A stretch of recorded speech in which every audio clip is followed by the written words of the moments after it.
วันไหนไปถ่าย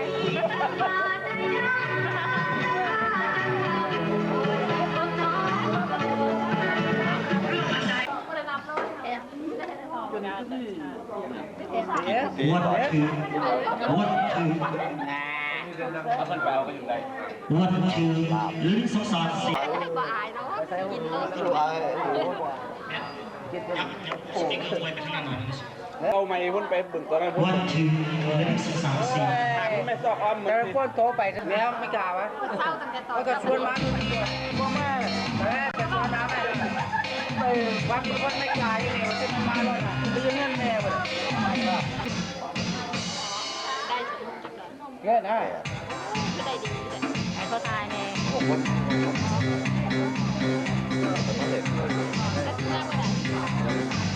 สบายเลย พุทธิคนเป็นปานที่นี่เลย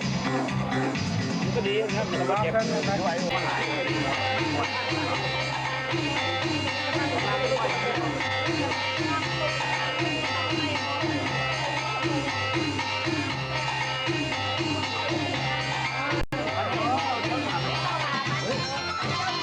เหมือนสู่คอมพานี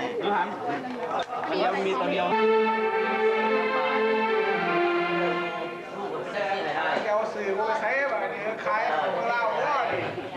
ส่งเซลล์ อันนี้ก็เป็นการทดลองออกมาอีกสักไหนเดี๋ยวต้องทดลองก่อน เอามาเลยเข้ามาเนี่ยสามคนก่อนเลย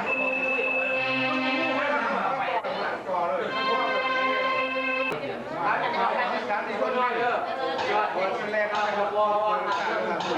คนสามสี่คน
ถ่ายเอายางกดแจกให้กันหน้าบูตึงๆอยู่คนที่นั่ง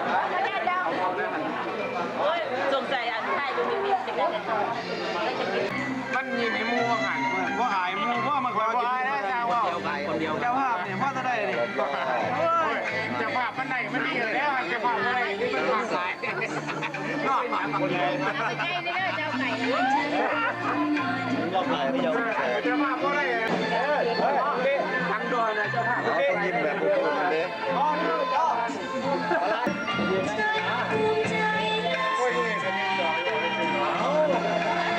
เมื่อหัน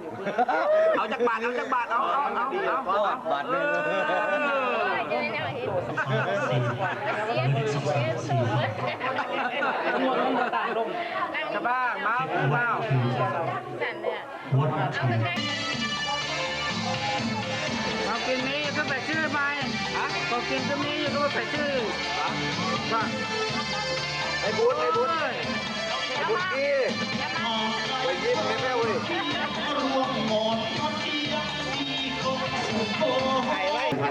ในมีจิตประสงค์อยากฟ้อนว่าโอ้พิมพ์นี้ครับก็อยากฟ้อนมาแต่เฮียนเชิญได้เลยเนาะ โอเคเนี่ย ต่อจากนี้ไปเสียฟังเสียงของไวพลบุญเดียวตอนนี้เอาไวพลหายสกัดเพราะว่าเปิดของไวพลถ้าว่าถ้า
ที่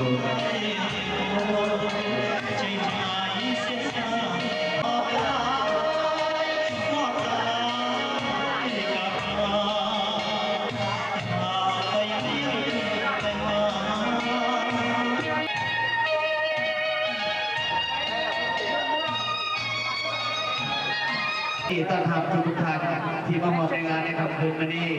ถ้าจะได้กระตามเวลาของเราในระยะนี้ก็คือในระยะงานทอดกวนก็มีปากเรือสำหรับผู้ใหญ่ทอดกวนก็มีอันนี้เมื่อนี้ข้าพเจ้าในฐานะที่จัดขึ้นมานี่แล้วให้วัดของเขานี่มีความเจริญรุ่งเรืองเหลือเมื่อนาอันนี้ก็อาศัยปัญญาอาศัยกำลังทรัพย์อาศัยกำลังใจอาศัยกำลังเดินสำหรับคุณลุงของเขาอายุสุดท้ายนั่นก็แก่ปีนึงอีกอันนี้ก็ขึ้นกันสมาคมลาวชาวพุทธที่มาไม่ช่วยเขาก็มองอย่างยังสุดซึ้งอันนี้ก็ขึ้นกันกับ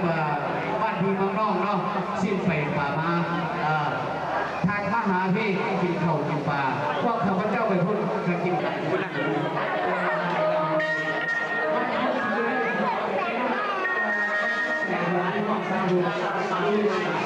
ชาวนา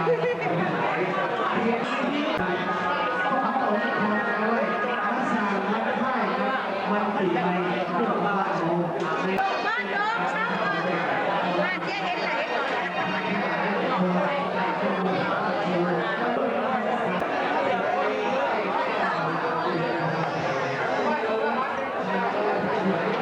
ยิ้มได้ไหมพี่สาวยิ้มได้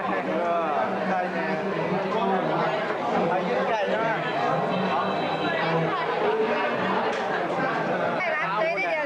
เดียว ร้านสาวพ่อมักเหรอร้านข้าวมักร้านสาวนี่เข้าห้าก่อนคุณยาว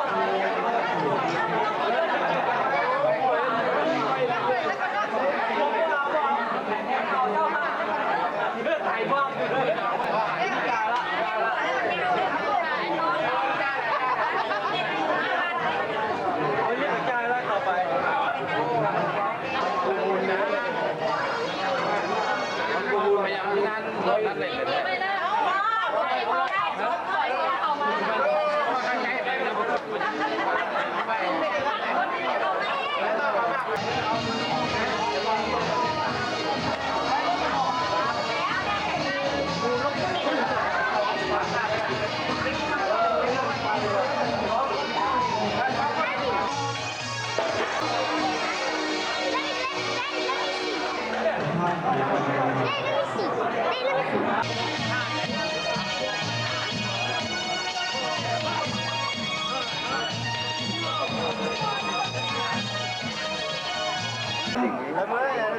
เอาไปหูได้เห็นจดหมายมาอ่านด้วย 4 บอก